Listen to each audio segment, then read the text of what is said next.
was not supposed to be anywhere near the sky vault that night. Humans were forbidden in the upper halls of the Moonspire Palace, especially in the wing where the elves kept their relics from the first dawn. But I had spent my whole life being told where I did not belong, and I had learned that the fastest way to a locked door was to tell me I could not open it. My name is Arya Thorn, street thief, former smuggler, human intruder in an elven city that only tolerated my presence because I was useful. And on that night, I was very useful to a very dangerous client. They called him the Masked Broker. I never saw his real face, only the mirrored glass of his mask and the gloved hand that slid a small velvet pouch across the tavern table toward me. When I opened it, the cold weight of moonsteel coins glimmered even in the dim lantern light.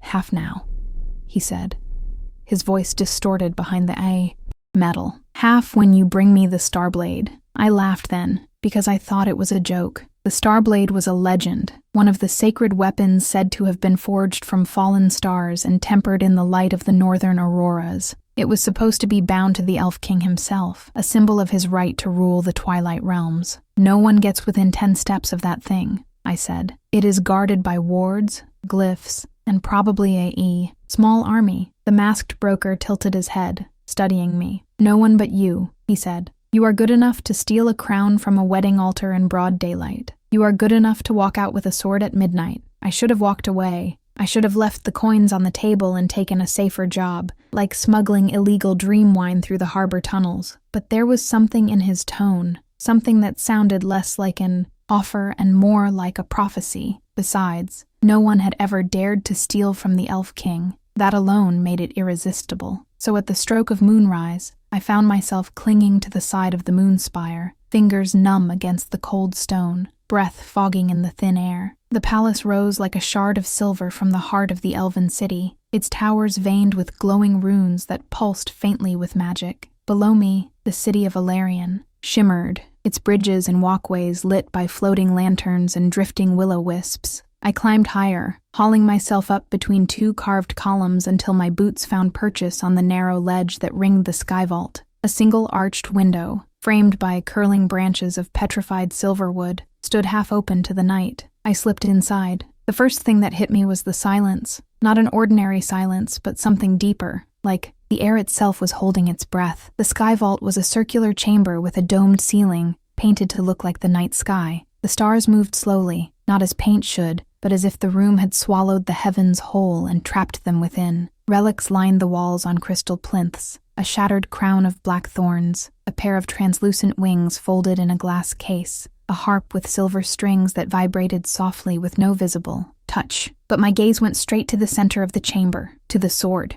The Starblade hovered above a low altar of white stone, point down, as if piercing an invisible ground. No chains held it, no stand supported it. It simply hung there, suspended in a column of pale blue light. Its blade looked like frozen starlight, clear and luminous, etched with constellations that seemed to shift when I was not looking directly at them. The hilt was wrapped in dark leather, worn smooth by a hand that had not touched it in a very long time. The moment I stepped closer, the hairs on my arms rose. The air tasted sharp, like the moment before lightning strikes. "This is insane," I told myself. "Steal a purse, not a legend." I circled it slowly, checking for glyphs carved into the floor, wards on the walls. The elves were meticulous with their magic, and I had no desire to be turned into a scorch. Mark on the tiles. My contact in the palace had given me a rough layout and warned me about 2 perimeter wards. I had already bypassed those on my way in, but this was the heart of the vault. This was different. "Just a sword," I whispered, as if talking to it would make it less terrifying.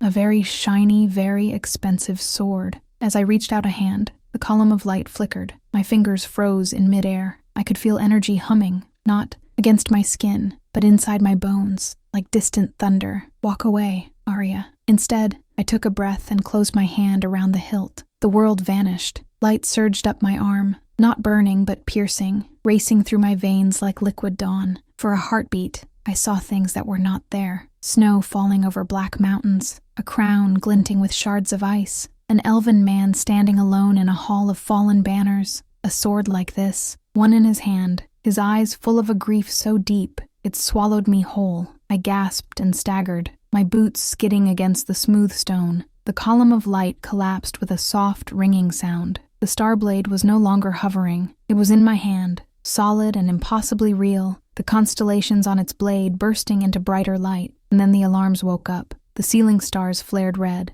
blotting out the painted sky. A low chime began to toll somewhere deep in the palace, spreading outward like ripples. I heard the distant echo of armored boots, shouted commands in lyrical Elvish. "Great," I muttered, "very subtle." I shoved the sword into the leather harness I had strapped across my back, the blade shrinking its glow as if it understood the need for secrecy. Maybe that was wishful thinking. Maybe I was already starting to go mad. I ran. I slipped out the window and swung myself over the ledge, fingers desperately catching on carved stone. The wind clawed at my cloak as I descended, moving faster than any sane person should, trusting my memory of the climb and the strength in my hands. The alarms kept ringing, the sound chasing me down the tower. I was halfway to the lower terraces when the wind changed. It carried a scent I could not name, sharp and clean like snow and summer stormlight all at once. The high hairs on my neck rose. A shadow fell over me, wrong for the angle of the moons. I looked up. A figure stood on the ledge above, cloaked in silver and night, the wind whipping his long, dark hair around a crown of white branches.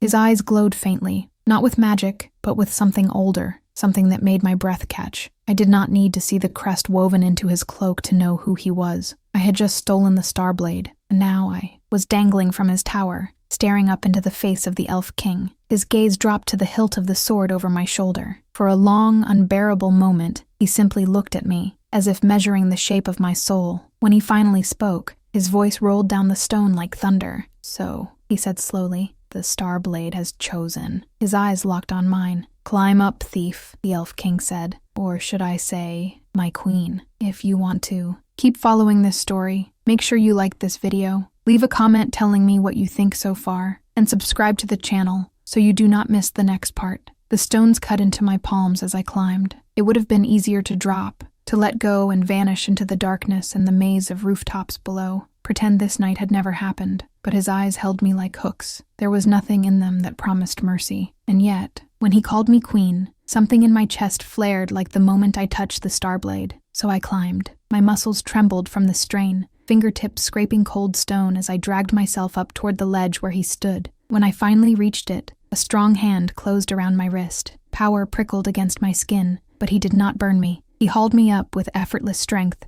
and set me on my feet as if I weighed nothing. For a moment, we just stared at each other. He was taller than I expected, though I had never seen him this close before. The Elf King was a distant figure on balconies and in ceremonies, wrapped in layers of legend and protocol. Tonight, he wore only a dark leather tunic beneath a silver-trimmed cloak. His hair was long and black as midnight water, loosely tied back. A crown of pale branch-like antlers rested on his brow, woven with faintly glowing threads of starlight. His gaze flicked to the hilt of the Starblade over my shoulder. The runes along its length pulsed once, a soft gleam that answered something in his eyes. "What is your name, thief?" he asked quietly. My throat was dry. "Arya," I said. "Arya Thorn." "Arya," he repeated, as if tasting it. "You do understand that you have just committed an act of high treason against the crown of Valerian. I understand that people keep leaving valuable things in places with windows," I said, because fear always made me reckless. "Seems like a design flaw." His lips twitched, almost like he wanted to smile and refused to let himself. "And yet," he murmured, "the blade left with you." He stepped closer. The air tightened between us. Up close, I caught that strange scent again, like snow and stormlight, something ancient and clean. My heart thundered against my ribs. "Draw it," he said. I swallowed. "I would rather not." His eyes sharpened. That was not a request. The alarms were still chiming in the distance, though more faintly now, echoing up the tower. Somewhere within the palace, guards were surely combing the halls for the intruder. It occurred to me that I was standing alone on a ledge with the one person who could order my immediate execution, and no one would question it. I reached over my shoulder and gripped the hilt. The moment my fingers closed around it, warmth surged up my arm, gentler this time. The blade slid free with a soft, singing sound, as if the metal recognized the air again. Starlight spilled along its length, bright enough to cast silver shadows across his face. The Elf King went very still. "It responds to you," he said, his voice low. I tried not to show how unnerving that was. "Maybe it just likes being stolen." "Starsteel cannot be stolen," he said. "It bonds. It chooses." His gaze lifted to meet mine, and something in his expression had changed. The hard, distant authority was still there, but layered beneath it I saw astonishment and something else. fear. It was gone in an instant, masked by cool composure. He stepped back, giving me room, as if wary of being too close to the blade while it was in my hand. "You will come with me," he said. "Now," I almost laughed. "Or what? You will throw me from your tower?" "I could," he said calmly. "But if the Starblade has chosen you, there are older laws at work than mine. If I kill you without knowing why, I might break something we cannot mend." "Comforting," I muttered. "Truly." He turned and stepped through a narrow archway that led back into the tower, not bothering to see if I followed. For a heartbeat, I considered running, just turning and hurling myself off the ledge, trusting the lower roofs, the shadows, my old life. But the Starblade hummed softly in my grip, almost like a heartbeat that was not my own. I could not shake the feeling that if I tried to run, this night would haunt me forever. Also, I doubted I would survive 2 streets before elven arrows found my back, so I went after the Elf King. The corridor was lit with dim witch lights that floated in glass orbs along the walls. My boots echoed on, polished stone as we walked. He moved in silence, hands clasped behind his back, cloak trailing. I kept the sword drawn because I was not actually sure how to sheath something made of starfire without accidentally slicing my own shoulder off. "What do they call you?" I asked, partly to fill the silence and partly because I did not want to keep thinking of him as only a title. He glanced at me over his shoulder. "You already know what they call me. Elf King is a job description," I said. "I was not aware that was also your name." His steps slowed. For a moment, I thought I had pushed too far. Then he said, almost reluctantly, "Arendor." The name fit him. It sounded like moonlight on steel. "Arendor," I repeated. "Right. Nice to meet you on the night I doomed myself." We reached a set of tall doors carved with constellations. They swung open as he approached, responding to his presence. Beyond lay a high, vaulted chamber with vast windows that looked out over the sleeping city. Maps of stars and battlefields hung on the walls. A long table stood in the center, scattered with scrolls and crystal markers. 3 elves waited there, all in armor, all with their hands on sword hilts the instant they saw me. "Your Majesty," one of them snapped, stepping forward. His silver hair was braided tight, his eyes sharp as knives. The alarm sounded in the sky vault. We were just... His gaze dropped to the Starblade in my hand. The room seemed to inhale. The other 2 elves straightened, eyes widening. Their hands twitched toward their weapons and then froze, as if something unseen tightened around their wrists. "Stand down," Arendor said. "But Your Majesty," the silver-haired one said hoarsely, "she is human. She has no right to touch that blade. It is bound to the royal line." "Apparently," I said, trying for lightness and landing closer to hysteria. "It has terrible taste." No one laughed. Arendor moved to stand at my side, a fraction closer than comfort allowed, as if positioning himself between me and his own guards. "You see it with your own eyes, Kaelin," he said to the silver-haired elf. "The Starblade has awakened for the first time in a century, and it did so when she touched it." Kaelin's jaw clenched. "Then the blade is broken." "The blade is not broken," Arendor answered sharply. "Do you feel it, Arya?" I blinked. "Feel what?" "The pull," he said quietly. "Listen, beneath your fear, beneath the noise." I tried. I closed my eyes for a moment, shutting out the weight of all those stares, the distant echo of alarms, the dizzy awareness that I was standing in the war room of the most powerful ruler in the realm while holding his sacred weapon. Underneath it all, I sensed something, a thread, faint but steady, tying the center of my chest to the heart of the blade. It thrummed in time with my pulse. When I shifted my grip, it responded, like a living thing adjusting to my thoughts before I could fully form them. "Yes," I whispered, opening my eyes. "I feel it." Kaelin looked between us, face pale. "What does this mean, my king?" Arendor's gaze remained fixed on me, as if I were a riddle. He'd been waiting years to solve and still did not understand. "It means," he said slowly, "that the old prophecy was not as dead as we believed." I swallowed. I am not fond of that word. "Prophecy?" he asked. "Dead," I said. For the first time, his expression softened, the barest ghost of humor in his eyes. "You were never in danger of a quick death, Arya Thorne." "I am holding a weapon people would kill for," I said.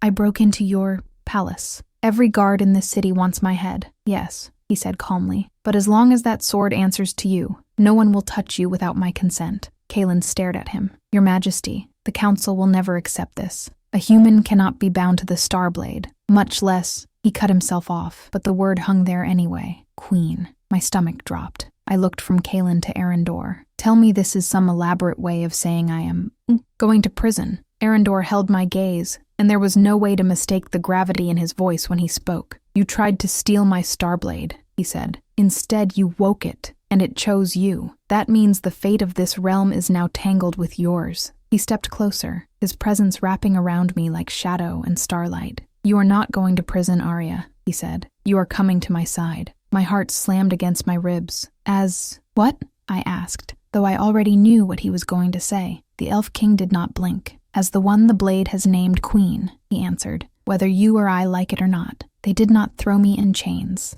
That was the first surprise. Instead, I was escorted to a set of chambers high in the Moonspire, a place that clearly belonged to someone important, who was very much not me. The room smelled faintly of cedar and starlight, with tall windows that opened onto a balcony overlooking the whole of Alarion. Silk banners in muted blues and silvers hung from the walls, embroidered with constellations I did not know the names of. I stood just inside the door while Kaelin and 2 other guards searched every visible weapon on me. They took the daggers at my belt, the small knife in my boot, the lockpick set sewn into the hem of my sleeve.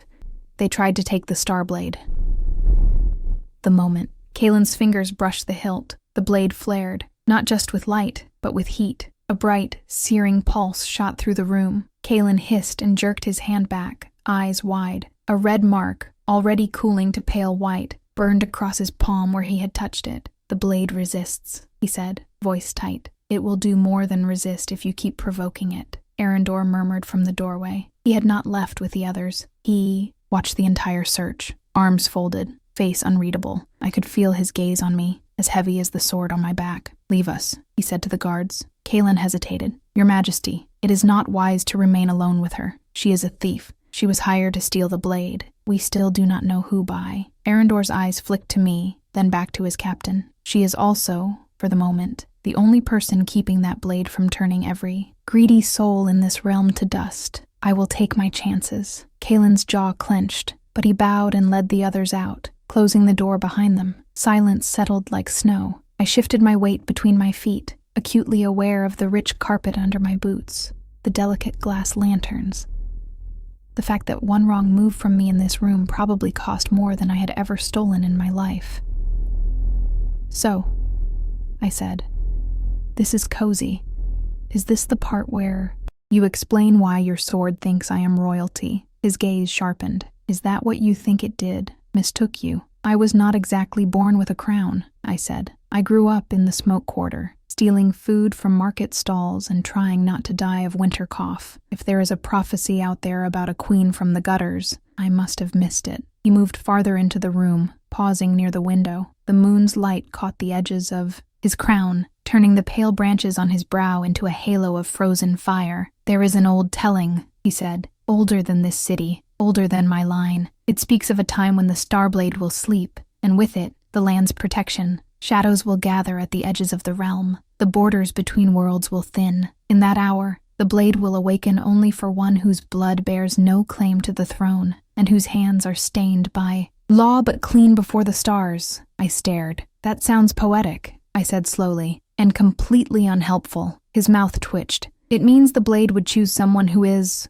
by our laws, a criminal. Someone outside the royal bloodline. Someone the realm would never willingly accept as queen." "Congratulations," I said dryly. "You summoned the perfect disaster. For years," he went on, ignoring my comment, "the prophecy was used as an excuse to delay difficult decisions. The council would argue that we must not change too much, must not disturb the old ways, must not risk angering the blade. They claimed that as long as it slept in the sky vault, the realm was safe." He looked at me then, and in his eyes I saw a weight I had not noticed before. Exhaustion, maybe, or the strain of carrying a crown that had grown heavier with every year. "But I have seen the signs," he said quietly. "Creatures slipping through the veil at the northern borders. Stars that flicker and go dark without warning. Wards failing with no cause. The blade did not sleep because we were safe, Arya. It slept because it was waiting. Waiting for me," I said, unable to keep the disbelief from my voice. "Waiting for someone like you," he corrected. "I doubt the prophecy listed your name." I sank down onto the edge of a nearby chair without waiting for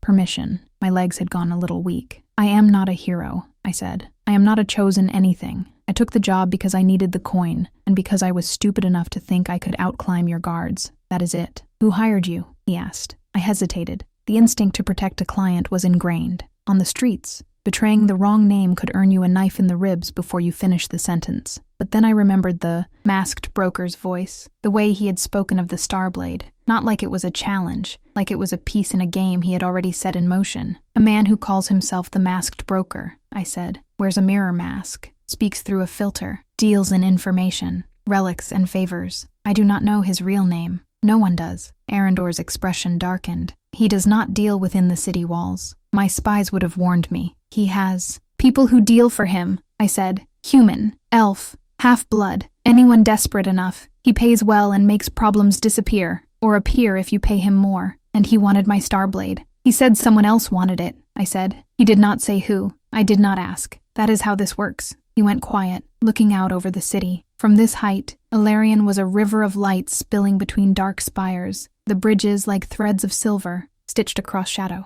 Then we do not have much time, he said. Time for what? He turned back to me. For whoever hired him to realize you succeeded. A chill slid down my spine. You think they will come for the blade? I said. I think they would be foolish not to, he replied. And I have learned something about foolish men who seek power. They are often the most dangerous. He walked toward me, stopping just an arm's length away. Close, enough that I had to tilt my head back to meet his eyes. I will not pretend this is fair, he said. You did not ask for this bond. You did not ask to be entangled in our prophecies, but the Starblade has chosen. That makes you a target. If I send you away, you will not last a night. So I stay here, I said, in a palace full of people who think I am an insult to their crown, holding a sword that might explode if I sneeze wrong. His gaze softened, just a little. You stay here, he said, and you learn how to survive with it. Learn? I echoed. You can feel it, can you not? He asked. The way it listens, the way it waits for your intent. If you do not learn to wield it, it will wield you. I thought of the moment I first touched the blade, the visions, the flood of light and sorrow, the sense of something vast pressing against the edges of my mind. What happens if I refuse? I asked quietly. He did not look away. Then the realm falls, he said simply, and you likely fall with it.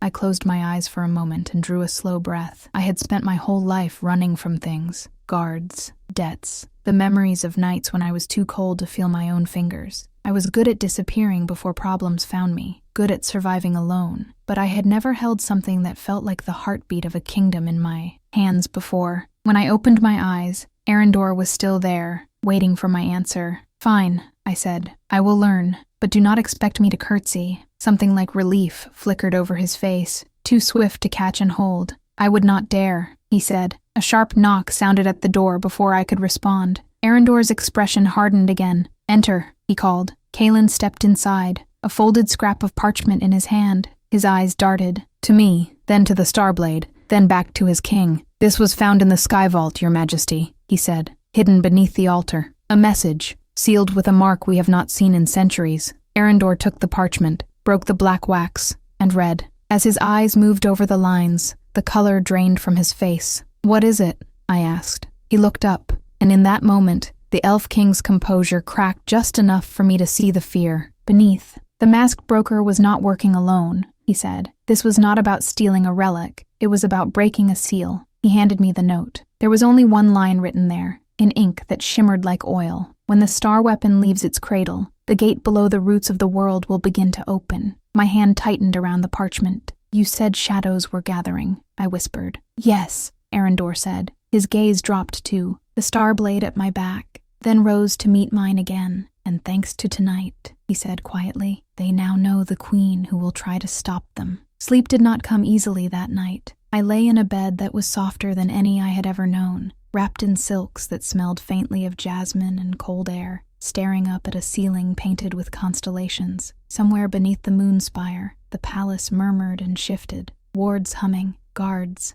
changing shifts, whispers curling through corridors that had never had a reason to speak my name before. But it was not the unfamiliar luxury that kept me awake. It was the sword. The Starblade rested on a stand beside the bed, within arm's reach. Arendor had insisted it stay with me, muttering something about the bond needing proximity. I had wanted to argue that maybe the bond and I could take a night apart, but every time I tried to imagine, leaving it in another room, something in my chest tightened, like a hand closing around my heart. So it stayed, and it watched. The room was dark, the lanterns dimmed, but the blade still glowed faintly, a thread of pale light running along its edge. When I closed my eyes, that light followed me into sleep. I dreamed of roots, endless, twisting roots as thick as towers, plunging down through layers of rock and crystal, deeper and deeper, until they vanished into a blackness that was not just absence of light, but an active, hungry dark. Something moved there, behind the veil of shadow, not a shape I could name,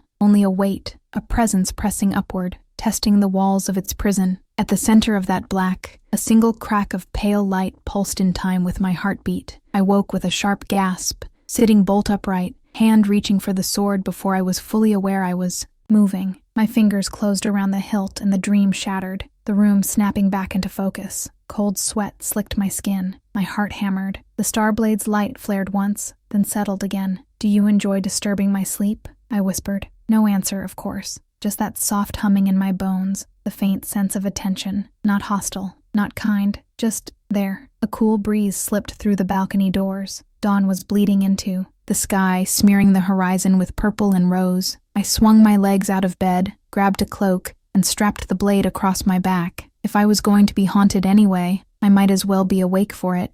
The palace was quieter at that hour, haunted by the echo of my own footsteps as I made my way down through the halls. Servants moved like ghosts along the walls, bowing quickly when they saw me, eyes flicking to the hilt over my shoulder before they dropped their gazes again. Word traveled fast. I was no longer invisible. I found Arendor in the training courtyard. He moved alone in the pale morning light, cloak cast aside, tunic sleeves rolled up to his elbows. Sweat gleamed on his throat and temples. In his hands, he held a practice blade of dull metal, but he wielded it like a living thing. Each strike carved arcs through the air, smooth and precise, a dance of lethal grace. For a moment, I forgot why I had come. I only watched. He turned at the faint scuff of my boot on stone. His gaze dropped to the sword at my back, then rose to my face. "You could have stayed in bed," he said. "You had a difficult night." "How many difficult nights do your dreams usually schedule in advance?" I asked. Mine did not ask permission. His expression sharpened. "You saw something?" I hesitated,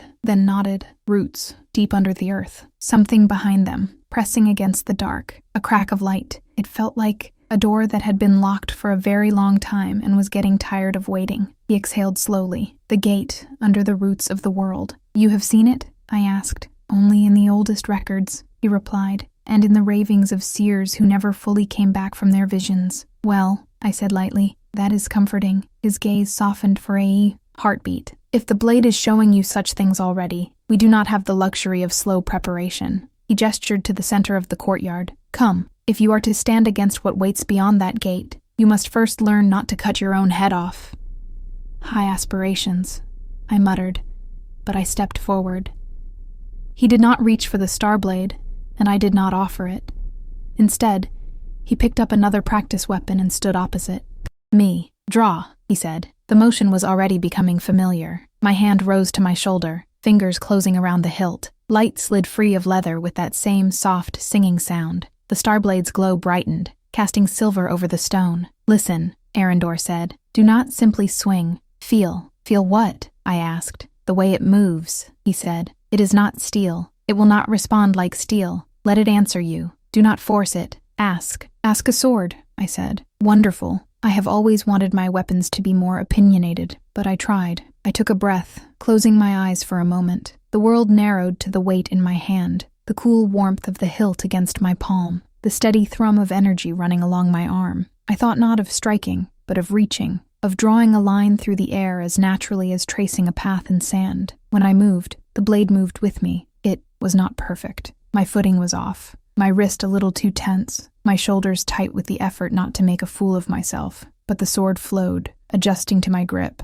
correcting tiny mistakes before they became disasters. Arendor watched, head tilted. "Again," he said. We went on like that for some time. He corrected my stance with brief touches, tilting my chin, nudging my elbow, tapping my ankles into alignment. Each time his fingers brushed my skin, the Starblade pulsed, as if aware of him, of us, of the thin strand of something forming between our lives. It was almost peaceful, in a strange, exhausting way, until the world screamed. A jolt shook the air, a sound like stone cracking deep underground. I staggered, hand tightening on the hilt. Arendor's head snapped toward the northern wall. A heartbeat later, a horn sounded from the ramparts, high and sharp. Kaelin burst. Through the courtyard doors, armor half-buckled, hair unbraided for once. "Your Majesty," he gasped. "A breach. In the lower market. Shadows, but not like any we have seen." Arendor was already moving. "How many?" "Dozens," Kaelin said. "Maybe more. They clawed through the cobbles themselves. The wardstones are dimming." The starblade flared in my hand, a sudden surge of light and heat that made me suck in a breath. Images slammed into me, a twist of alleys, the red awning of a spice stall, a cracked fountain, and then darker shapes slipping out of fractures in the ground, dragging cold with them. "They are near the smoke quarter," I blurted, "by the old fountain, where the cobbles are uneven." Both men stared at me. "I have walked those streets my whole life," I said, breathless. "I know what I saw." Arendor did not question further. "Kaelin, alert the guard. Seal the upper levels. No one leaves or enters without my command." "Arya, I am not staying here," I said. He met my gaze. "This is not a training exercise, Arya. Those things will kill without hesitation. So will the people down there when the wards fail," I said. "They will die without understanding why." "I do." The Starblade's light climbed, bright enough now to cast clear shadows even in the daylight. "I do not know how to use this yet," I said, "but it is calling me to that breach. If the gate is opening, then this is only the beginning. You said so yourself. I am not hiding while my old neighbors are torn apart by whatever is crawling through that crack." Arendor's jaw tightened. I could see the war in his eyes. King, strategist, man who had already lost too much. Finally, he nodded once. "You stay at my side," he said. "You do not run ahead. You do not play the hero. You listen when I say move or stop." "Agreed," I said. Kaelin stared at both of us as if we had gone mad. "Your Majesty." "Ready the riders," Arendor said, already striding toward the gate. "The Queen has spoken." The word hit me like a physical blow, even used as a shield in an argument. Kaelin flinched, but he obeyed, turning on his heel and sprinting away. We rode down into the heart of the city minutes later, hooves striking sparks from stone, banners snapping in the rising wind. From the upper levels, Ilarion was beautiful. From the ground, it was terrifying. People ran through the streets, some screaming, some dragging children, some frozen in place. The first shadow creature came into view as we rounded a corner. It was wrong. That was the only word my mind had for it at first. A thing made of absence, a smear of night that had peeled itself off the ground and grown limbs. Its surface rippled, threads of darkness, trailing from it like smoke and water. Where a face should have been, there was only a void, but I felt its attention like ice on my spine. It turned toward us, and the air temperature dropped sharply. Arendor raised his hand. Silver light burst along his fingers, forming into a spear that hummed with contained power. He hurled it. The spear struck the creature, pinning it to the cobbles. For a moment, the shadow writhed, shrieking in a sound that belonged in nightmares, then dissolved into black mist. Behind it, more crawled from fractures in the street. The Starblade was no longer humming. It was singing. Its song poured through my veins, a wild, keening call that lifted the hair on my arms and carried my fear right along with it. I swung down from the horse, feet hitting the ground almost before I decided to move. "Arya," Arendor called sharply. "I am listening," I said. "I promise." I drew the blade. Light tore across the street. The nearest shadow recoiled, hissing. Where the sword's glow touched it, parts of its form burned away, leaving ragged edges. Instinct, or the bond, or something older than both of us took over. I stepped toward it, raising the sword, and the blade met its mass with no resistance at all, as if cutting through thick smoke. But where my swing passed, the shadow vanished. Not shattered, not scattered. Gone. Power flooded me, bright and terrifying. I felt, just for a second, the echo of that rooted darkness under the world, and something there turned, aware. And from the heart of that cold, a whisper crawled up my spine. No language, only meaning. "Found you." My grip tightened. The street, the screams, the clash of steel all snapped back into place. "Arya!" Arendor's voice cut through the haze. "Behind you!" I spun, bringing the blade up just as another shadow lunged. Light erupted from the Starblade in a sudden pulse, blasting through the creature and slamming into the fractured cobbles beyond. The ground shuddered. Cracks widened, spider-webbing out. For a heartbeat, I saw through them. Roots, black, twisting, and beneath them, that glimmer of pale light, widening. Then the vision closed, leaving me panting on the street, my arm shaking from the force of the blow. Arendor reached me, one hand closing around my shoulder, anchoring me, "Do you see now?" he asked softly over the chaos. "This is only a taste. If the gate fully opens, these streets will drown in shadow." I swallowed, the taste of cold iron in my mouth. My lungs burned. "Yes," I said. "I see." The last of the creatures dissolved under the combined force of his magic and the Starblade's light. The street fell eerily quiet. People peered out from doorways, eyes wide, faces pale. One old woman I recognized from my childhood stared at me, not at the king, not at the guards, but at me, sword still glowing in my hand. Awe and fear warred in her gaze. "The thief from the smoke quarter," she whispered. "What have you become, Arya Thorne?" I did not have an answer, but as Arendor looked at the widening cracks in the dimming wardstones, I saw the decision settle in his eyes like a falling star. "We cannot hold the city if the gate keeps opening," he said. "We must go to it, to the roots themselves, to wherever this began." He turned to me, the Starblade's light reflected in his gaze. "Pack what you need," Arendor said. "We leave the Moonspire by nightfall. You and I are going to the roots of the world." I thought the city would feel smaller once I knew it was in danger. It did not. From the saddle of Arendor's black stallion, high on the northern road, Illyrian looked impossibly vast.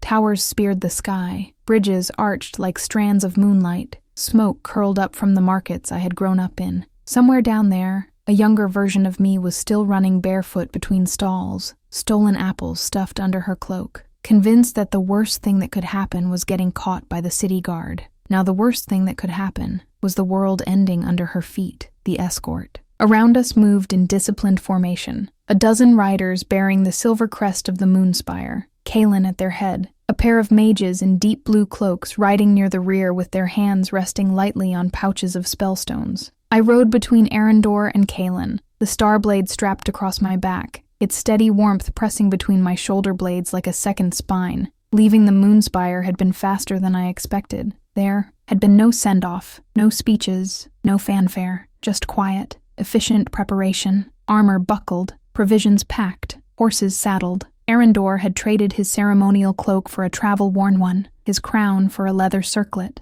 He still looked like a king, but he also looked like he was ready to walk into a storm and not come back. I knew the feeling. Last chance to turn back, Kaelin said dryly as the city gates loomed ahead. You could feign sudden illness, or claim you woke up and realized this was a terrible idea. His horse drew level with mine. Out here, away from the palace halls, the hard edges of his formality had softened a little. His braids were tied back in a single knot, his armor scuffed from years of use. I snorted. "Do I look like someone who turns back?" "You look like someone who is better at running than most," he said. "Running is not always cowardice. Sometimes it is survival." "I have spent my whole life surviving," I said. "Maybe it is time I try something else." He studied me for a moment, then inclined his head. "Spoken like a queen," he said under his breath. "Do not call me that," I muttered. "It still sounds like a joke. And if the Starblade hears you, it might decide it made a mistake." "The Starblade does not make mistakes," Arendor said from my other side. I glanced at him. "You sound very sure of that for someone whose sacred sword just chose a thief from the smoke quarter." "That is precisely why I am sure," he replied. "The blade does not care about our laws or our pride. It cares about the shape of a soul. You have spent your life breaking our rules, Arya, but I have yet to see you break your own." I opened my mouth, then closed it again. It was disconcerting, being seen that clearly. The gates parted before us, runes along their stone arch flaring briefly as we passed beneath. I felt them skim over my skin, probing, tasting. For a heartbeat they lingered on the hilt at my back. Light flickered along the carvings, then settled, as if the wards themselves had just recognized an old friend wearing a new face. Once, walking out of the city had meant slipping through side alleys and bribes at the lesser gates, a cloak pulled low over my hair. Now we rode out the main road, with banners and guard detail. People lining the walls stared down at us. Some bowed when Arendor passed. Others only watched me, eyes wide, lips moving as they whispered my name like a question. "The thief, the one with the star sword, the maybe queen." "You are quiet," Arendor said, as the city finally fell behind us, and the open land unfolded, a patchwork of fields giving way to rolling hills, and the distant dark smudge of forest. "Trying not to fall off the horse," I said, "and trying not to think too hard about the last time I left Illyrian. It did not end well." "What happened?" he asked. "I came back," I said. "That was the mistake." He smiled, just barely. "For once I disagree." We rode until the sun was high, then stopped at a wayside shrine to water the horses. The structure was old, older than the road, a circle of standing stones wrapped in creeping ivy, a shallow pool at its center. Someone had left offerings, a sprig of thyme, a cloth doll, a handful of bright coins. One of the mages, a woman with copper hair and sharp eyes, knelt at the water's edge, pressing her palm to the surface. Faint ripples spread outward, shimmering with subtle light. "The wards are thinned here," she said, looking up at Arendor, as if something has been drinking from them. He nodded once. "We expected as much. The gate pulls at everything tied to it." I moved closer to the pool, drawn by an instinct I did not entirely trust. The Starblade hummed at my back, a low note that resonated in my ribs. My reflection in the water wavered. Dark hair, tired eyes, the faint, shifting glow of the blade behind my shoulder. Then, for a heartbeat, my reflection changed. My eyes went black, swallowed by shadow. Roots coiled up my throat like ink beneath skin. And behind me, where Arendor should have been, there was only a vast, looming shape of darkness, faceless and immense, its edges fraying into 1,000 grasping tendrils. I stumbled back, heart stuttering. "Arya?" Arendor's hand caught my elbow. "What did you see?" "Nothing," I said instinctively, then shook my head. Lying would not help anyone now. "No, that is not true. I saw something looking back, through me, from wherever that gate is." The copper-haired mage rose, face grave. "The closer we draw to the roots, the more it will reach for you," she said. "The blade is a beacon, and you are the one holding it." "Wonderful," I muttered. "So I am a walking lantern for ancient evil, also for those fighting it," she said. "Light does not pick and choose who sees it." "Lysandra," Arendor said to the mage, "can you shield her?" "I can dull the edges," she replied, "but I cannot cut the bond, not without shattering the blade." "Let us not do that," I said quickly. I have grown attached to being alive. Lysandra stepped closer, lifting her hand to hover just above my chest. Her fingers tingled the air, drawing faint sigils that hung for a heartbeat before sinking into my skin. A soft, cool layer settled over the buzzing presence of the blade. Not silence, but distance. "Better?" she asked. I exhaled slowly, like stuffing wool in my ears. I said, "But I will take it." We rode on. By late afternoon, the land had changed. The sky darkened, not with storm clouds, but with a peculiar thickness, as if the air itself resented being moved. Trees grew taller, their roots forcing the road into uneven ridges. Moss clung to everything, softening stone and bark alike. "The rootward forest," Kaelin said quietly. "Beyond this, there are no villages. Only hunters, hermits, and things that do not like being named." "Encouraging," I said. Truly. We made camp in a small clearing as twilight bled into the mossy floor. The guards set wards around the perimeter, Lysandra and the other mage weaving threads of light between stones and branches. Arendor spoke briefly with Kaelin, then crossed the clearing to where I was sitting on a fallen log, picking at a piece of travel bread. "You should rest," he said. "Tomorrow will be harsher." "Rest," I repeated. "Right. I will just tell the nightmares to take a night off." He hesitated. "If the blade shows you anything, do not carry it alone." I looked up at him. "Is that an order, Your Majesty?" "It is a request, Arya," he said quietly. For a moment, silence stretched between us, filled with the crackle of the fire and the distant calls of unseen creatures. "Tell me something true," I said, "about you, something that does not sound like it." "Came from a history book." He blinked, taken aback. "Now?" "Yes," I said. "If I am going to have you in my head when the blade starts throwing visions again, I would rather you be a person and not just a crown." He considered, then sat on the log opposite me, clasping his hands loosely. "When I was 12, he said, I climbed the Moonspire to escape a council meeting. I slipped past 3 guards, 2 ward lines, and my father's personal mage. I thought I was clever. I reached the top balcony and realized I had no idea how to come back down. I spent 4 hours up there, shivering, until my father found me. He did not punish me. He simply climbed up, sat beside me, and pointed out every star by name until the sun rose." I stared at him, a laugh escaping before I could stop it. "You? The perfectly composed elf king, stuck on a roof like a terrified cat?" His mouth tilted. "It was a steep balcony." "What did you learn?" I asked. "Other than the names of stars." "That sometimes," he said slowly, "the only way down is to admit you cannot make it alone." The firelight etched shadows along his jaw, softened the lines of his face. For a heartbeat, I saw not the distant ruler, not the man wielding ancient magic, but someone who had once been a boy trembling on cold stone, watching the sky because it was better than looking down. Your turn, he said. Tell me something true. I swallowed. When I was 8, I said, I stole a loaf of bread from a baker in the market. He caught me. I thought he would beat me or drag me to the guards. Instead, he looked at my hands and said, You are wasting good talent on crusts. He taught me how to pick locks. Said if I was going to be trouble, I might as well be precise about it. Arendor's brows rose. That baker has a strange sense of civic duty. He also hid me in his flower pantry during raids, I said softly. He died last winter. I never paid him back. Perhaps you are paying him back now, Arendor said. By walking into the roots of the world with a demon gate clawing at my brain, I said. By using the skills he honed to protect more than yourself, he replied. We did not speak for a while after that. The forest whispered around us, full of secrets and eyes. Eventually, Arendor rose, giving my shoulder a brief squeeze before he went to check the wards. I remained by the fire until my eyelids grew heavy. When I finally crawled into the small tent they had set aside for me, the Starblade lay beside my bedroll, its glow dim but steady. Sleep took me in fits and starts. Faces blurred through my dreams. The baker, the old woman from the smoke quarter, Kaelin,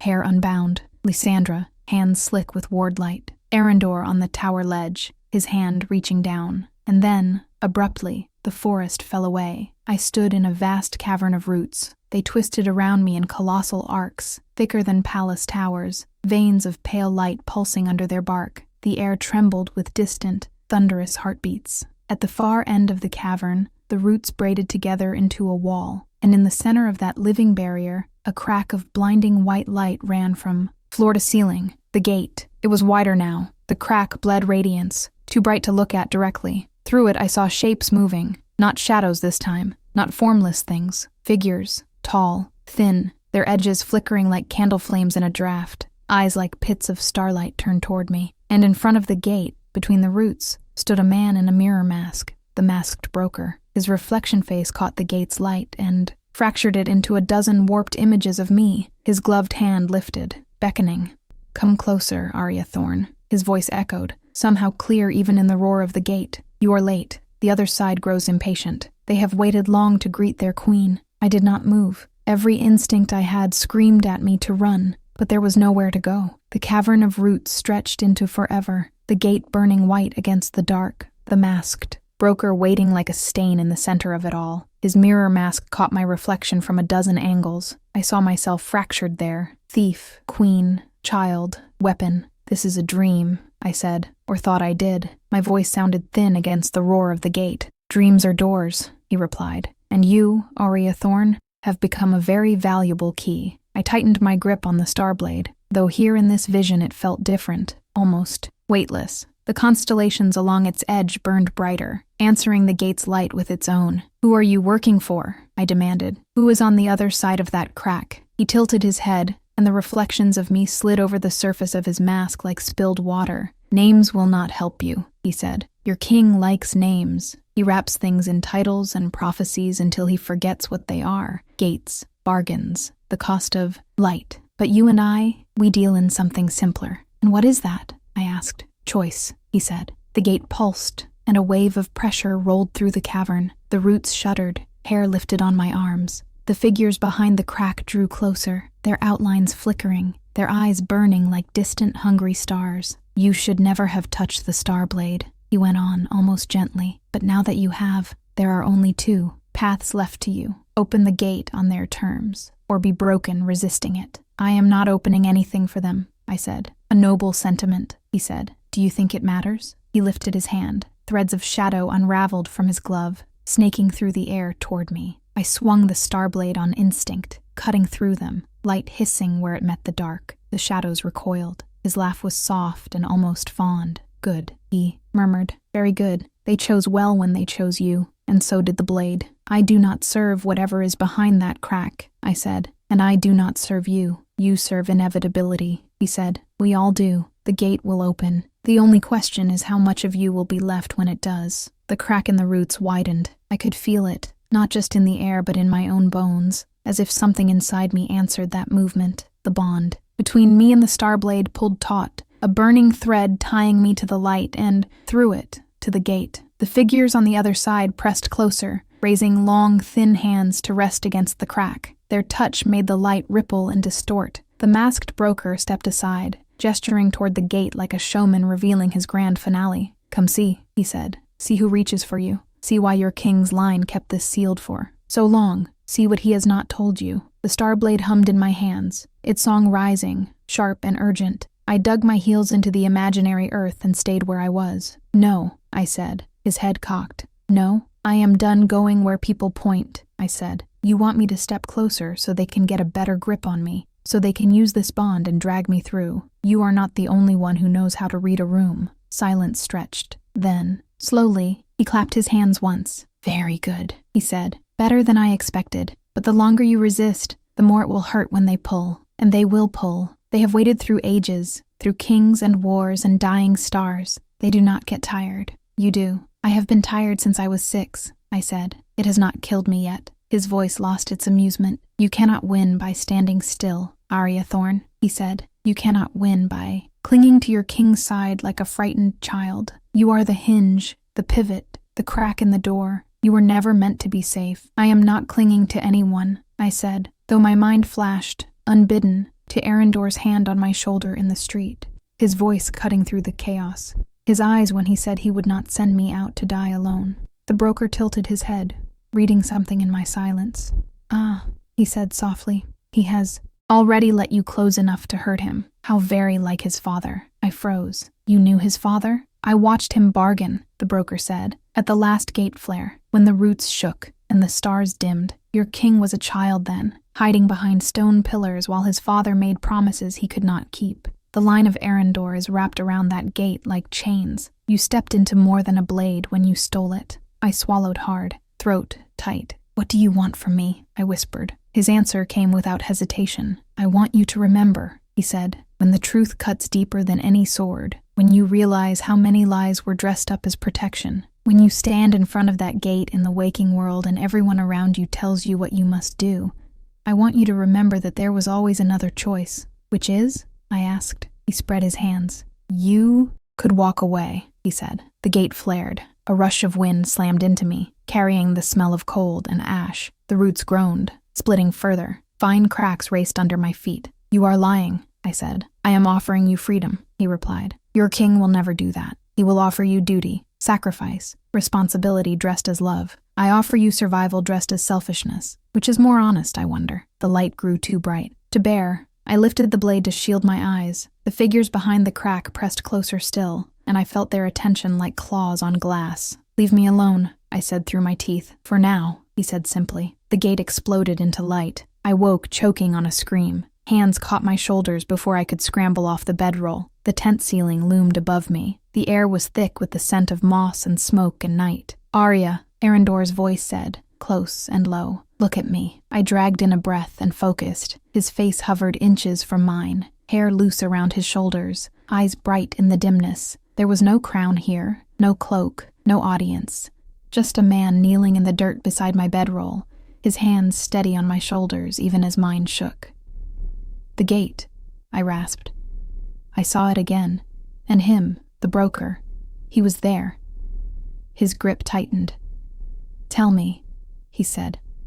I told him not everything, not the way the broker's words had slipped under my skin like hooks, tugging at doubts I did not want to name, not the part about his father bargaining while he watched. That felt like a wound that belonged to him, not to the king. But I told him about the cavern of roots, the widening crack, the figures pressing against it, the way the gate seemed to be reaching for me. When I finished, the silence in the tent was thick. Lysandra pushed back the flap and stepped inside without ceremony. Eyes narrowed. Kaelin was just behind her, one hand on his sword, the other twitching with the need to do something he could not name. "We felt a surge," Lysandra said, "like someone rattled the wards from below." "Was it the blade?" "Both," I said. "The gate and the blade. It is like they are tied together, and I am stuck in the knot." Lysandra knelt by the Starblade, which lay between us. Its light was brighter now, sharp and clear, throwing clean shadows on the tent walls. "If the gate is already showing you its face," she murmured, "we are closer than I thought. The forest may thin by tomorrow. The roots will thicken. The ground will not be safe." Kaelin's gaze flicked from me to Arendor. "We could still turn back," he said quietly. "Reinforce the city. Call the northern clans. The more we move toward this gate, the more we walk into its mouth."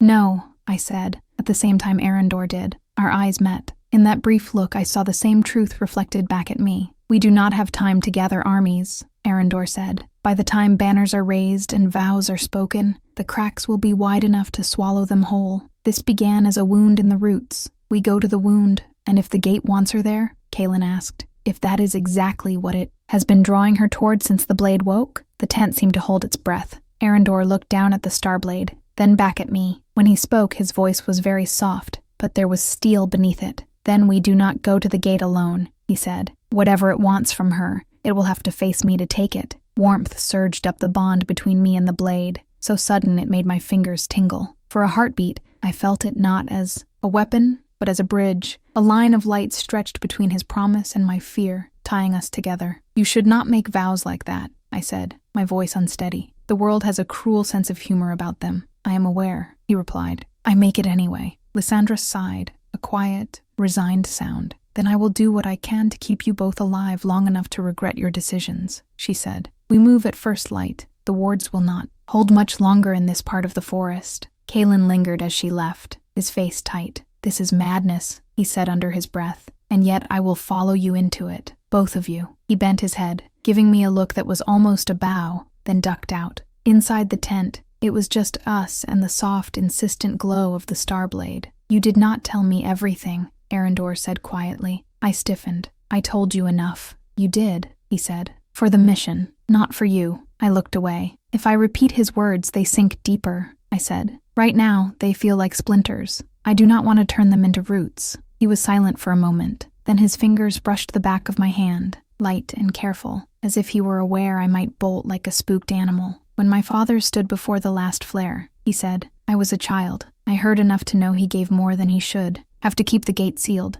I have spent my life paying for bargains I did not make. I will not ask you to do the same blindly." I turned back to him slowly. "So what do you ask?" I whispered. His gaze held mine, steady and clear. "I ask you to walk beside me," he said. "Not behind, not in front as a shield. Beside. If the gate offers you a choice, I would rather hear you say no than never know you had the chance." My throat closed. For a heartbeat, the tent, the forest, the looming gate all shrank to the small space between us. The warmth of his hand, the stubborn light of the blade. "Fine," I managed. "Beside then, until the world ends or we stop it." His mouth curved in something that might have been a smile if it had not hurt so much. "Until then," he said. Outside, the forest shifted, a low groan running through the earth. The roots were waking. The gate was waiting. And somewhere in the dark at the bottom of the world, I could feel the masked broker watching, patient as a spider at the center of a web, counting down the last few steps until we reached him. The next day, the forest tried to swallow us. That is the only way I can describe it. The rootward forest was thick even near its edges, but as we pressed deeper, the trees grew monstrous. Their trunks twisted like giant ropes, bark split and scarred, roots jutting from the ground in tangled knots that forced the horses to pick their way carefully. Moss muffled our steps. The light grew dimmer, even though I could still see patches of sky far above, pale and distant as a memory. No birds sang. Even the wind seemed to hold its breath. By midday, we were moving single file along a narrow trail that might once have been a road, now half-eaten by roots. Lysandra rode just ahead of me, muttering under her breath, leaving small marks of blue light on stones and trunks as we passed. "What are you doing?" I asked. "Leaving a line home," she said. "If the forest decides to rearrange itself behind us, these will remind it we are not lost." "Is that supposed to make me feel better?" I asked. "Probably not," she said, "but it makes me feel better." The Starblade pulsed softly against my back, in a rhythm that did not match my heartbeat, but tugged at it, steady and insistent. The closer we drew to the heart of the forest, the more it hummed,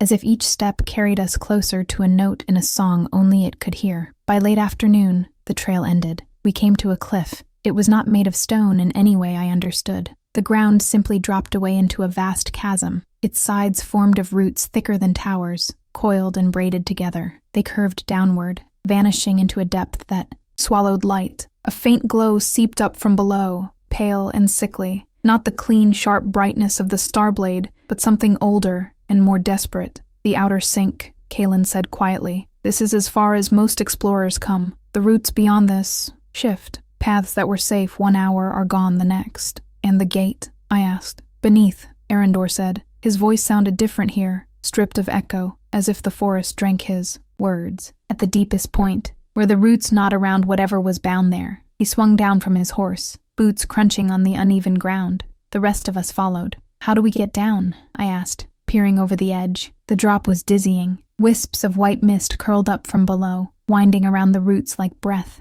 "There are natural paths," Lysandra said. "Ledges, platforms where the roots twist together. It will not be pleasant, but it is possible." "And if the roots move?" I asked. "Then you do not fall," Kaelin said. "You jump." "Very comforting," I muttered. We left the horses tethered a safe distance from the cliff. They snorted nervously, ears flicking, eyes rolling white at the smell rising from the chasm. I could not blame them. The air tasted strange now, sharp and metallic, like the inside of a storm. Arendor stood at the edge, eyes closed, one hand extended slightly. A faint line of light ran from his fingertips down along the nearest root, sinking into the living bark. "The path will hold for a while," he said, opening his eyes. "The roots recognize the Starblade. They remember what it was forged to defend." "Good," I said. "I would hate to die because the forest forgot its own history." We began the descent. It was slow and careful. The first ledge lay only a few body lengths below, but getting to it involved lowering ourselves along a thick root that curved outward, its surface slick with moisture. My fingers dug into shallow grooves, boots feeling for any purchase they could find.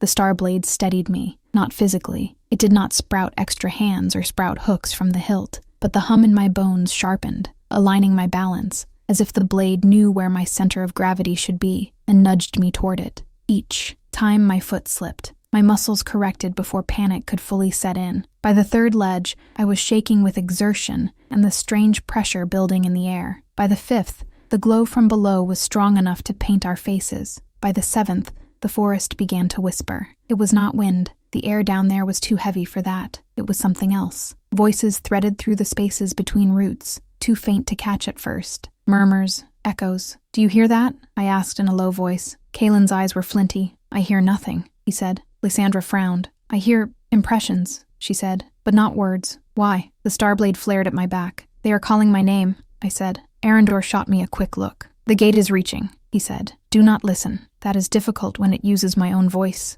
I said. The next ledge was wider, a natural platform where several enormous roots knotted together. Arendor signaled for a halt. "We rest here," he said. "Not long, just enough to breathe." The light from below washed over us, coming from somewhere still out of sight around a downward curve. It painted everything in pale gold and sickly white. I sank down with my back against a root, feeling its slow, massive pulse under the bark. The Starblade rested across my knees. Its constellations were bright, reacting to the glow from below, answering it with a cleaner, colder light. That was when the illusion started. It was subtle at first, a hint of motion where there should have been none, a figure at the corner of my vision that vanished when I turned, the feeling of someone standing just behind my shoulder. "Arya." The voice was soft and familiar. I looked up sharply. My mother stood at the edge of the platform. She looked as she had the last time I saw her, all sharp angles and tired eyes, hair pulled back in a scarf, hands chapped from scrubbing other people's floors. She had died 5 winters ago, a cough tearing her apart from the inside. I had not been there. I had been on the road, running from a debt I could not pay. My chest clenched. "Nice try," I said out loud, gripping the hilt tighter. "She is dead. You will have to do better than that." The figure tilted its head. For a heartbeat, the illusion flickered,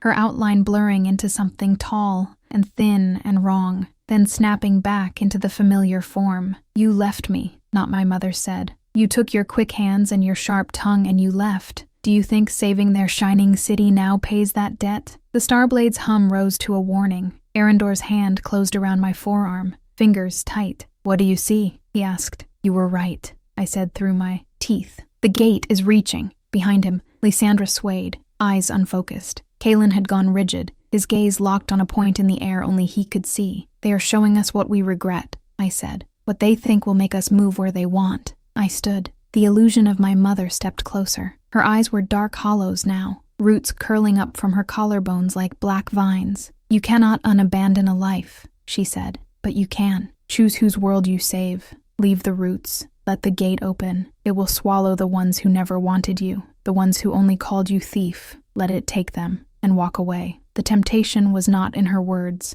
It was in the way she used the truth. They had called me thief. They had locked me out of their bright halls. I had never been meant to stand beside a king. The smoke quarter had only ever asked one thing of me: survive. I lifted the Starblade. The illusion reached for me, fingers stretching, turning into tendrils of shadow as they neared. I brought the blade down in a clean arc between us. Light ripped through the air. For an instant, the platform was full of shapes, not just my mother. A man with Arendor's eyes and older lines carved into his face, reaching for his son with hands stained in shadow. A child at Kaelin's feet, her hair in familiar braids, blood on her dress. A circle of mages behind Lysandra, their mouths moving in silent accusations. When the blade's edge cut through them, they shattered. The light from the Starblade tore the illusions apart like smoke in a hurricane. The roots shuddered. The distant roar of the gate dipped, as if something on the other side had flinched. The platform went still. Lysandra blinked hard, drawing in a sharp breath. Kaelin staggered. One hand braced on a root, the other pressed over his heart. Arendor did not move. His eyes were on me. "What did you see?" I asked him, voice hoarse. He was quiet long enough that I thought he would not answer. "My father," he said finally, standing in front of the gate, offering it things I refused to hear. The masked broker's words in my dream twisted in my memory. "Your king's line is wrapped around that gate like chains." "Is that what he did?" I asked. "Wrapped you in chains?" His jaw tightened. "He wrapped the realm in them," he said. "If I break them wrong, everything tears." The roots beneath us groaned, a low, deep sound that made the platform tremble. "We need to move," Lysandra said. "It felt that cut." "It can feel this too," I said. I lifted the Starblade again, not to strike but to ground myself. The hum in my bones steadied. The illusions did not return. Whatever watched from below had retreated, for the moment. Arendor stepped closer. "That was not just you," he said quietly. "The blade chose where to cut. It found all our ghosts at once." I swallowed. "Then it is learning," I said, "and so am I." He held my gaze. In the pale light from below, his eyes looked less like polished stone and more like deep water, full of currents I could not see. "We are nearly there," he said. "One more descent, then we will stand before the gate awake." "And then?" I asked. "And then," he said, "you will have to decide whose voice you trust. Mine, the blade's, the gate's, or your own." The hum of the Starblade thrummed against my skin, steady as a heartbeat. For the first time since this began, I realized I did not have to choose just one. Maybe that was the only way through. We left the shattered illusions on the platform and climbed down again, following the roots into the glowing dark, toward the place where the world had been forced open once, and was trying, with increasing impatience, to open again. The last stretch of the descent felt less like climbing and more like falling in slow motion. The roots narrowed as we went, twisting tighter around the shaft of the world. The air thickened, buzzing against my skin like a swarm of invisible insects. The glow from below was no longer distant. It poured up around us, a constant throbbing. Radiance that made shadows sharp and strange. No one spoke. Even Kaelin's usual dry comments had dried up. Lysandra's lips moved soundlessly, her fingers brushing the roots as if she were trying to soothe them. Arendor climbed just ahead of me, steady and sure, his hand always within reach if my footing slipped. Finally the shaft opened. We stepped out onto a vast shelf of braided roots, as wide as a city square. Above us, roots curved away into the darkness, forming a living dome. Before us, they knotted together into a towering wall, veins of pale light running through them like molten metal. And in the center of that wall, the world was broken. The crack was taller than the Moonspire. It ran from the root-woven floor to the domed ceiling, a jagged line of blinding white. Light spilled through it, not warm like sunlight, not cold like starlight, but something in between, raw and wild. The air around it shimmered, bending, as if reality itself was trying to look away. The gate. I felt it the moment I saw it. A pull, not just on the Starblade, but on me, on the part of me that had grown up staring at the night sky between chimneys, wondering what lay beyond the reach of smoke. On the part of me that had always wanted more than streets and stolen bread, and the numb routine of survival. The gate offered more. I could feel it. Power, change, an end to smallness. The Starblade's hum sharpened, jarring against that call like a discordant note. At the base of the gate, between coils of root, stood a lone figure in a mirror mask. The masked broker turned as we approached, the gate's light scattering across his polished face. A dozen versions of us stared back from its surface.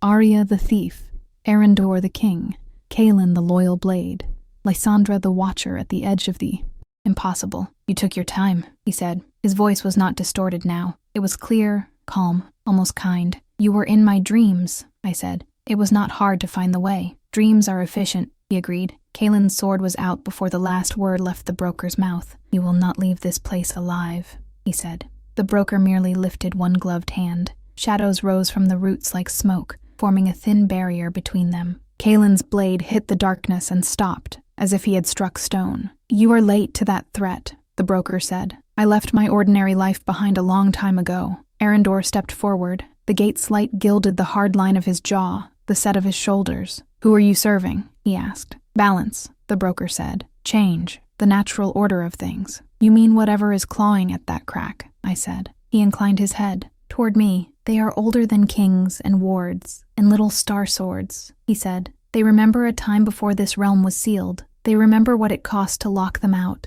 My gaze flicked to Arendor. His face was unreadable, but his silence said enough. What did your father give them? I asked quietly. What bargain did he make at the last flare? Arendor did not look away from the broker. His blood, he said, and all that carried it. He bound our line to the gate. As long as a king of my house sat the Moonspire, the seal would hold. When the line failed, the gate would open. The broker's head tilted. You say that as if it were not a fair trade, he murmured. One family for a realm, and yet the gate is opening now, I said. You are here now, so either the bargain failed or someone decided to cheat. The broker spread his hands. Nothing lasts forever. He patched a crack with his own flesh. It held longer than I expected, but the roots grow. The world shifts. Even chains of blood corrode. And your solution? Arendor asked. Throw her into the breach and hope she plugs it better? Oh no, the broker said softly. I am not here to throw her anywhere. I am here to offer her the only honest choice she will ever get. He turned his mask toward me fully. Walk away, he said. The gate pulsed behind him, as if in answer. Light roared silently. My skin prickled. You said that in my dream, I replied. You keep using that phrase like it is simple. Because it is, he said. The chain that holds this seal together is tied to your king's bloodline and to that blade. Break your end of the chain, and the gate will open cleanly. No messy tearing, no half measures. You can step through with them or not at all, but you will be free of their bargains. And everyone up there? I asked. The city, the smoke quarter, the baker's stall, the old woman at the fountain. What happens to them? They will become part of what comes next, he said. Change always demands something. You of all people should understand that. You have stolen futures before. This time you could steal one for yourself. The gate reached for me, not with hands, with possibility. I saw flashes behind my eyes, streets remade in strange light, no hunger, no cold, no kings. A sky split open, stars close enough to touch, voices like music in my bones. I could be more than a thief, more than a reluctant queen in a palace that had never been meant for me. Arya. Arendor's voice cut through the visions. When I looked at him, the gate's images faltered. He looked small in front of that crack. Even with all his power, all his history, he was just one man standing between his nines, realm, and a hungering old knight. The lines around his eyes were deeper here, carved by years of holding up something invisible and heavy. He had not asked me to die for his bargain. He had asked me to walk beside him. Your father gave them your bloodline, I said, slowly. He chained you to this place, to this wound. He decided what your life would cost before you were old enough to choose. Yes, he said. Do you agree with what he did? His throat worked. I understand why he did it, he said. But I have spent my life wishing I could undo it without killing everyone he died to protect. The broker gave a soft laugh. You cannot, he said. That is the point of a good bargain. It traps. The Starblade sang in my hand. I had not realized I had drawn it, but there it was, glowing like a piece of condensed sky, constellations burning along its edge. Its light clashed with the gates, two different kinds of brightness fighting over the same space. You keep talking about chains, I said, about bargains. I looked at the wall of roots. Now that I was closer, I could see them. Marks burned into the bark, lines of old magic, black and silver, layered and knotted, symbols of oaths spoken in desperate halls, threads of light that ran from the gate's edge into the roots and out again, up, up, up toward the surface, toward the Moonspire, toward Arendor. You are right about one thing, I said to the broker. I understand locks. Arya? Arendor said, warning in his voice. I'm not going to jump, I said, or run. My heart hammered. My hands shook. I'm going to cut. I stepped forward, to the very edge of the gate's light. It beat against my skin like heat from a forge. The figures beyond the crack swam into focus, tall and thin and countless, eyes like burning stars. They wanted me, but the Starblade wanted something else. It wanted to be used. I lifted it, and for a moment, I let myself feel everything. The pull of the gate, promising more. The weight of the realm above, all its small lives and small griefs. The ache in Arendor's voice when he spoke of chains he had not chosen. The way he had said beside. The way I had never once in all my life been given a choice that was not between two different kinds of hunger. "This is mine," I whispered. "Not yours. Not his father's. Not yours either." The broker's head tilted, as if he could hear words I had not spoken. The Starblade's song rose to a piercing, clear note. I did not drive it into the crack. I turned and plunged it into the roots. For a heartbeat, nothing happened. Then everything did. Light roared down the blade, flooding into the living wall. The old bargain marks flared, burning, from black to white. I felt them snapping, one by one, like threads pulled too tight. The chain of Arendor's bloodline cracked, links shattering, flying off into sparks. The gate screamed, not in sound, but in pressure. The air crushed my lungs. My knees hit the root-woven floor. The Starblade burned in my hands. For a dizzy, shattering moment, I felt myself stretched between three anchors: the gate's hunger, the blade's purpose, and the fragile weight of my own will. The broker shouted something, but I could not make out the words. His presence flickered, the gate's light warping around him. Arendor was suddenly at my side, one hand on my back, the other gripping my wrist on the hilt. "Let go," he gasped. "It will tear you apart. If I let go now, it will tear everything apart," I choked. "Help me aim." He did, not by taking the sword, but by lending me his steadiness. He did not try to control the blade. He anchored me. He poured his magic into the roots alongside the Starblade's light, not to bind them again, but to guide the way they broke. Together, we redirected the flood.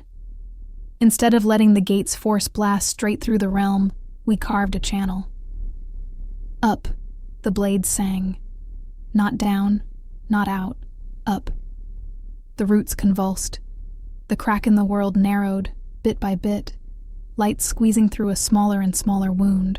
The tall, flickering shapes on the other side pressed against it, hands braced, eyes blazing. For a heartbeat, one of them caught my gaze. I felt it then, the endless cold, the vastness, the pain of being locked away, of being cut off from everything they had once touched. A grief so huge, it was almost beyond me. "I am sorry," I whispered, tears burning hot and unexpected. "But this world is not yours." The crack shrank to a line. The Starblade's song hit a final, piercing note, and the light went up. It burst from the roots like a geyser, racing through veins of bark, through stone, through earth. I saw it, in flashes behind my eyes, a pillar of light shooting out of the ground far above, through the rootward forest, through the clouds, into the sky.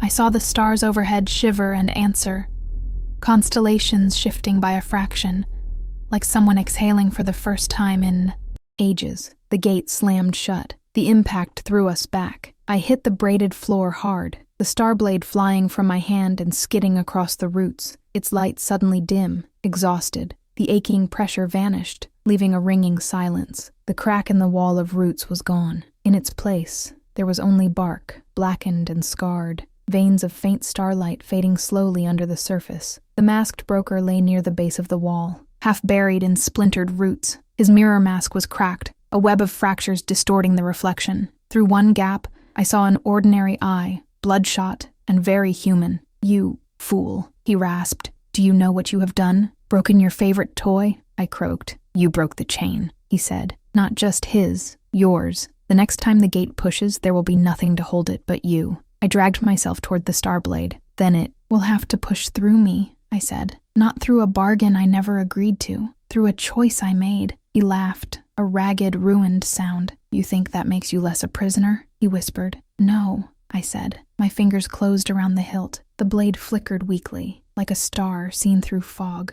"I think it makes me something else." Arendor's shadow fell over us. He looked at the gate, now only a scar, then at the broker. "Your masters will not thank you for this," he said. "They do not thank," the broker murmured. "They endure, as will you, as will she." He looked at me one last time, something like pity flickering in his exposed eye. "Queen of the Hinge," he said. "May your choices never stop hurting." The roots shifted. A single tendril rose, slow and deliberate, and coiled around him. For a heartbeat, it held him there, suspended between us and the closed gate. Then a pulled him into the bark. He was simply gone. Silence. The kind of silence that comes only after screaming. My body shook. The Starblade lay heavy and quiet in my hand, its constellations dim but steady. There was a new weight inside me, a new line of connection, not a chain, more like a thread, running from my chest up into the sky. I could feel the gate, far behind the scarred roots. It was not gone,